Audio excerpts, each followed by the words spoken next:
Selamat pagi, selamat siang, selamat sore, dan selamat malam, Bu Ajeng, Mbak Leli, dan teman-teman semua. Kami dari kelompok 1 akan mempresentasikan mengenai kasus PT 3 Pilar Sejahtera Food Tbk. Kelompok kami sebelumnya beranggotakan dari Josephine Aureli, Alisa Rusdiana, saya sendiri Nadine Narasati, dan Dionisa Anargia. Boleh next, Aurel. Kemudian berikut merupakan daftar isi dari pembahasan kami hari ini. Yang pertama merupakan overview kasus, kemudian kami akan membahas dasar hukum atau peraturannya. Yang ketiga membahas mengenai chapter 11, kemudian selanjutnya chapter 12, chapter 13, jenis bukti, dan ditutup dengan kesimpulan. Kemudian yang pertama ini merupakan case overview. Jadi untuk PT 3 Pilar Sejahtera Food Tbk ini didirikan sejak tahun 1990. Boleh next, Rel? Nah, PT 3 Pilar Sejahtera Food Tbk ini bergerak di bidang produksi barang-barang consumer goods, terutama industri makanan dan penjualan beras. Dan terdapat 2 divisi dalamnya, ada divisi makanan dan juga divisi TPS Rice. Boleh next? Kemudian selanjutnya, ini merupakan case overview dari kasus fraud yang dialami oleh PT TBS Food Tbk. Nah, kasus fraud yang dialami oleh PT 3 Pilar Sejahtera ini merupakan financial statement fraud yang berupa overstatement akun piutang usaha, persediaan aset tetap, dan juga terdapat overstatement penjualan EBITDA entitas food, dan juga terdapat indikasi aliran dana dari pihak berelasi. Nah, untuk pihak-pihak yang terlibat dan menjadi pelaku adalah yang pertama Stefanus Joko Mogoginta atau yang pada saat itu menjabat sebagai Direktur Utama TPS Food, dan selanjutnya adalah Budi Istanto Suwito yang pada saat itu juga merupakan Direktur TPS Food dan juga Direktur salah satu pihak terafiliasi dari TPS Food yakni Great Egret Capital. Kemudian mengapa kasus ini bisa terjadi dikarenakan permasalahan keuangan yang dialami oleh TPS Food.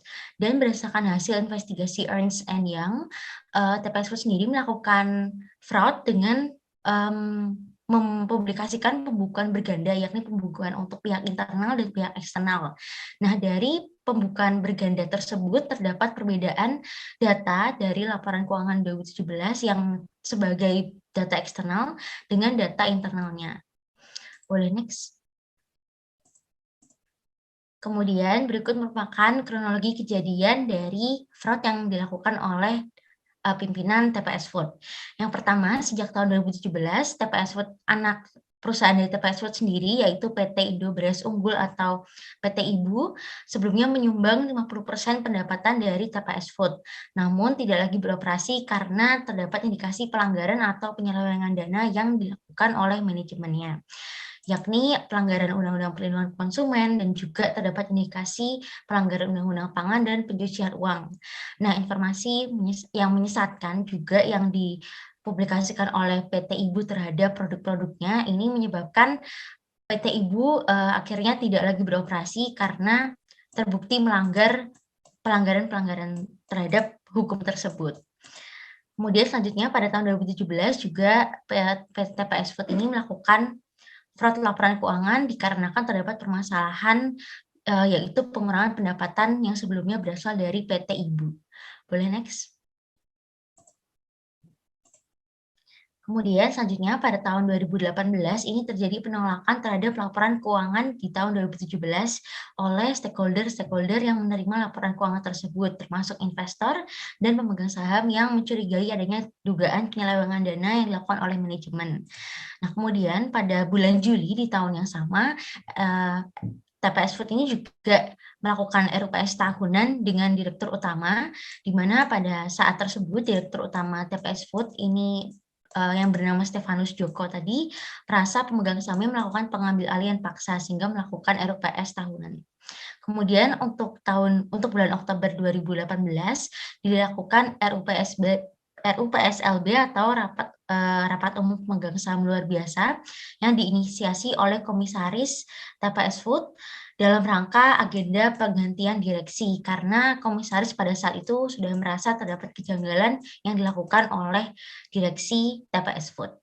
Boleh next. Kemudian selanjutnya pada tahun 2019 setelah dilakukan penggantian direksi baru akhirnya memandatkan Ernst & Young untuk melakukan investigasi terhadap kasus atau dugaan penyelewengan dana yang dilakukan oleh direksi lama dari TPS Food. Dan akhirnya Ernst & Young mengeluarkan laporan hasil investigasi berbasis fakta yang berisi mengenai temuan kecurangan-kecurangan yang dilakukan oleh TPS Food. Dan tidak lama kemudian di tahun yang sama BEI akhirnya memanggil direksi lama PT TPS Food untuk memeriksa kebenaran dari hasil investigasi tersebut. Dan akhirnya pada tahun 2021 diputuskan hukuman terhadap jajaran direksi lama yang bersalah dan terlibat dalam kasus fraud TPS Food. Boleh next. Kemudian berikutnya merupakan dasar hukum. Next. Nah, TPS Food sendiri terbukti melanggar keputusan Ketua Badan Pengawas Pasar Modal dan Lembaga Keuangan yang berupa peraturan mengenai transaksi afiliasi dan benturan kepentingan transaksi tertentu, di mana terdapat pernyataan Dewan Komisaris dan Direksi bahwa informasi yang diungkapkan oleh PT TPS Food tersebut menyesatkan. Kemudian selanjutnya PT TPS Food juga melanggar pasal 90, 93, 104, dan 107 dalam Undang-Undang Nomor 8 Tahun 1995 tentang pasar modal. Dan di dalamnya berisi mengenai larangan untuk menipu dan mengelabui stakeholder, kemudian setiap pihak yang membuat pernyataan yang tidak benar dan menyesatkan publik serta berpotensi untuk mempengaruhi harga efek di bursa, terbukti juga melanggar ketentuan dan harus dikenakan sanksi atau denda yang sesuai. Nah, selain itu, dalam pasal 107 juga dinyatakan bahwa apabila pihak-pihak tersebut terbukti melakukan unsur penipuan atau menyembunyikan informasi tertentu, juga harus dikenakan denda atau sanksi yang berlaku. Boleh next? Selanjutnya akan dijelaskan oleh rekan kami. Nah, berbagai rentetan atau dampak dari kasus manipulasi laporan keuangan PT TPS yaitu yang pertama, saham PT TPS ini pernah disuspend oleh BII pada tahun 2018. Hal ini disebabkan karena adanya kejadian gagal bayar atas obligasi.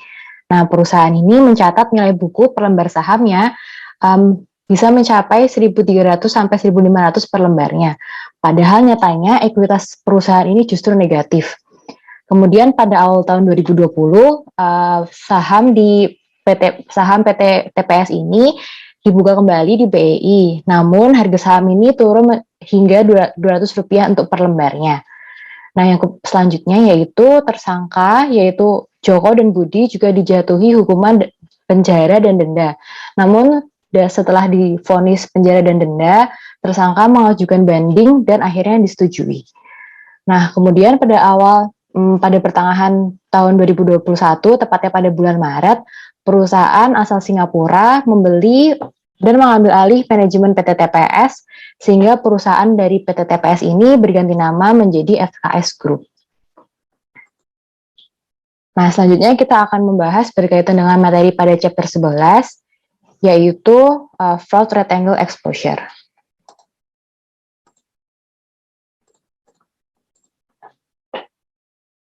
Nah, elemen yang pertama berkaitan dengan manajemen dan direktur. Di sini berkaitan dengan latar belakang manajemen, motivasi dalam melakukan manipulasi laporan keuangan, dan pengaruh keputusan manajemen atau pengaruh manajemen dalam melakukan pengambilan keputusan. Di sini yang pertama kita akan membahas itu berkaitan dengan latar belakang dari Direktur utama yaitu Pak Joko Mogoginta, ini merupakan alumni dari FTP UGM dan Pak Budi Istanto merupakan alumni FEB UNS. Keduanya merupakan alumni dari salah satu universitas ternama di Indonesia. Namun di sini Pak Joko selaku Direktur Utama PT TPS ini juga pernah terseret dalam kasus beras oplosan milik PT IBU yang merupakan anak perusahaan TPS. Kemudian berkaitan dengan motivasi manajemen dalam melakukan manipulasi laporan keuangan ini, hal ini disebabkan karena Pak Joko dan Pak Budi ini ingin membuat performa perusahaan ini menjadi lebih baik dengan cara meningkatkan piutang dan artinya penjualan dari perusahaan ini terlihat lebih tinggi, namun sebenarnya kenyataannya tidak dan motivasi yang selain itu adalah untuk meningkatkan harga saham, di mana hal ini akan meningkatkan minat investor untuk menanamkan saham di perusahaan PT TPS. Nah, berkaitan dengan seberapa besar pengaruh Pak Joko dan Pak Budi dalam proses pengambilan keputusan di perusahaan, keduanya memiliki peran yang sangat penting dan berpengaruh dalam proses pengambilan keputusan.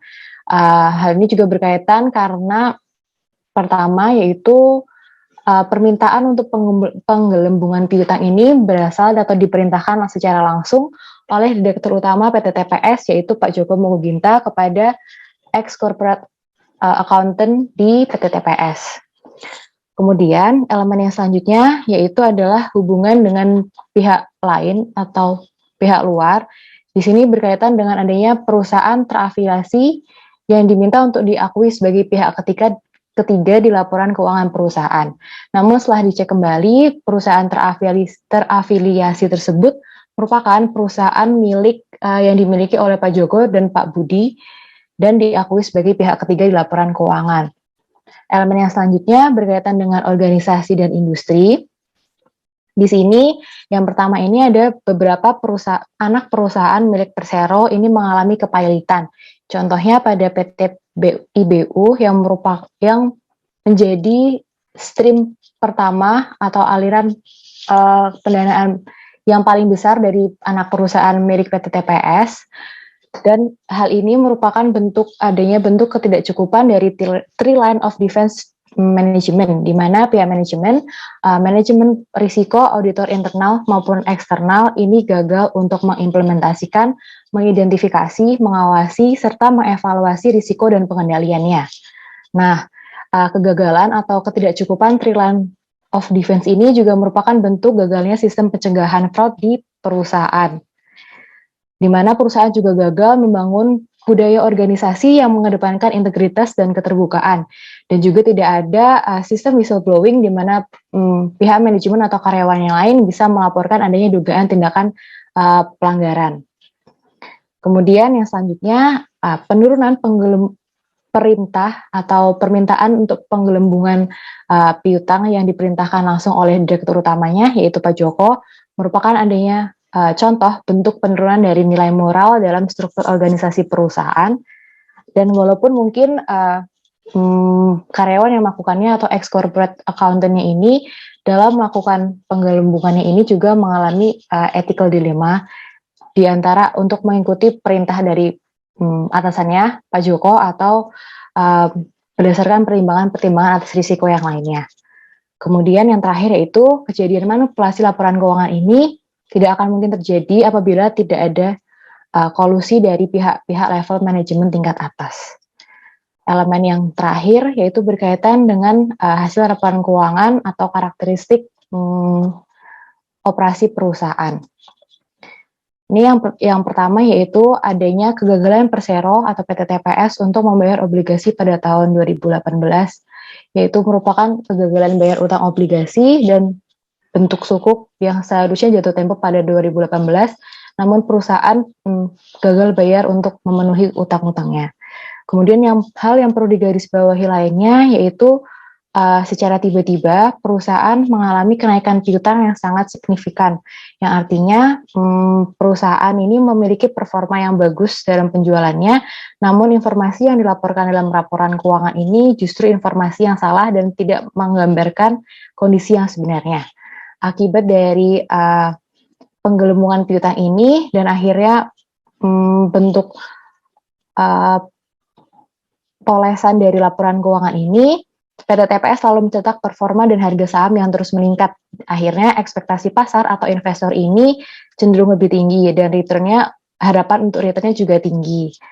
Nah, namun karena informasi yang dilaporkan dalam laporan keuangan ini merupakan informasi yang salah, akhirnya ekspektasi dari pasar itu tidak dapat dipenuhi dan tidak menunjukkan adanya kondisi keuangan yang perusahaan yang sebenarnya.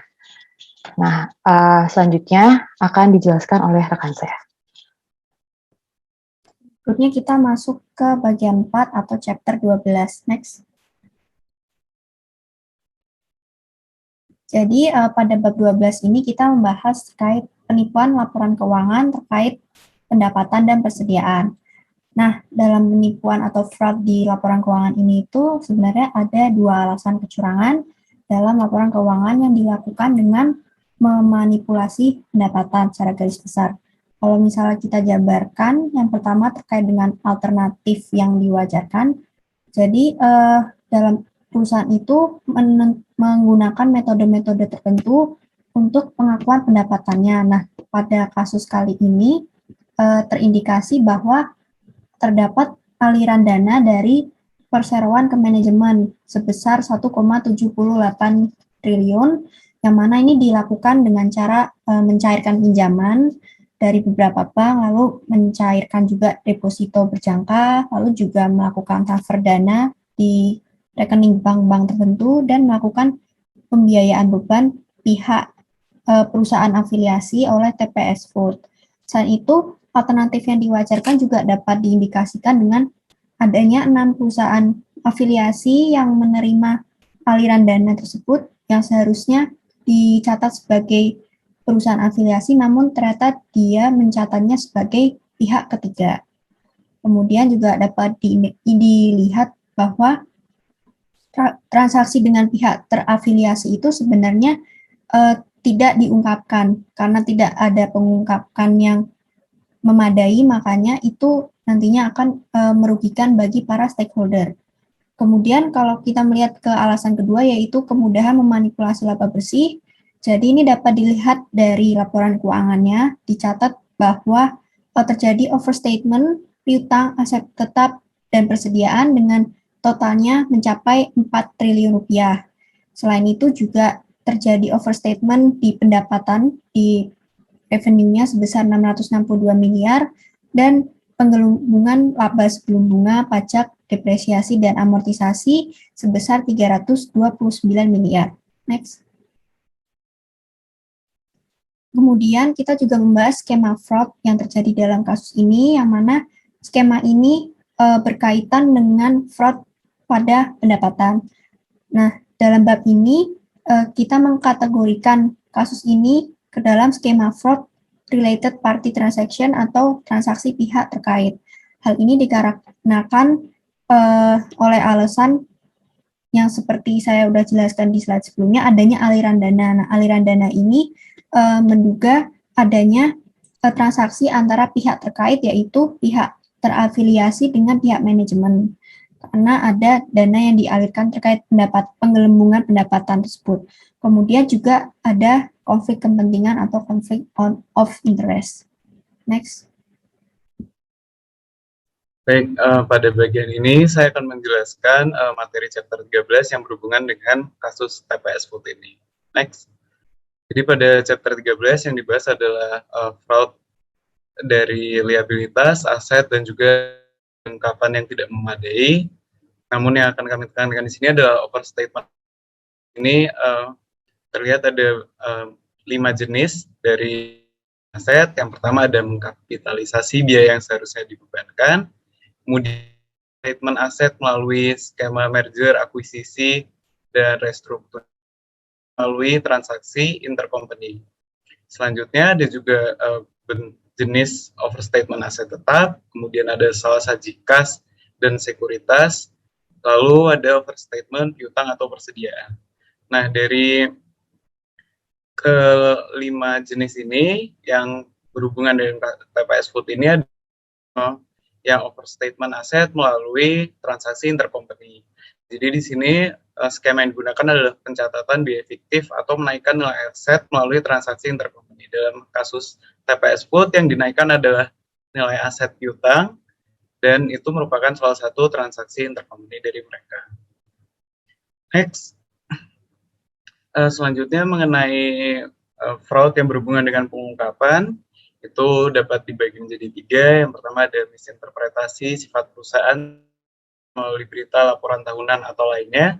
Dalam hal ini TPS Food melakukan karena mereka tidak mengungkapkan pihak yang berelasi, melainkan mereka 6 perusahaan distributor tersebut merupakan transaksi dengan pihak ketiga.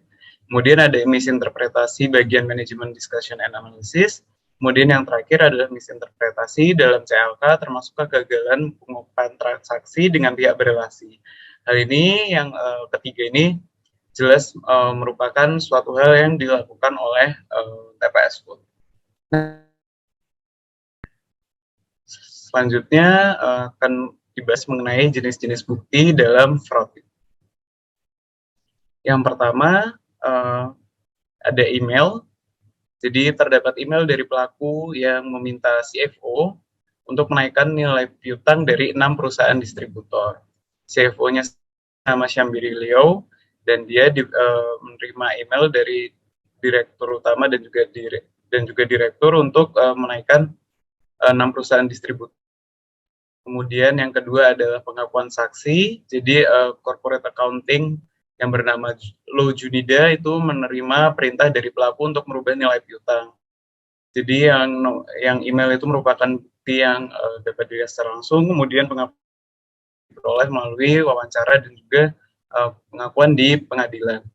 Lalu yang ketiga itu ada intercompany account reconciliation. Jadi ini adalah rekonsiliasi akun-akun transaksi intercompany. Dan yang terakhir terdapat juga bukti mereka gagal melakukan pengungkapan pada pihak berelasi karena TPS Food ini menjelaskan kepada auditor, kepada para investor, dan juga kepada para konsumen bahwa 6 perusahaan distributor ini merupakan, dan mereka gagal mengungkapkan bahwa 6 perusahaan tersebut merupakan pihak berelasi. Next.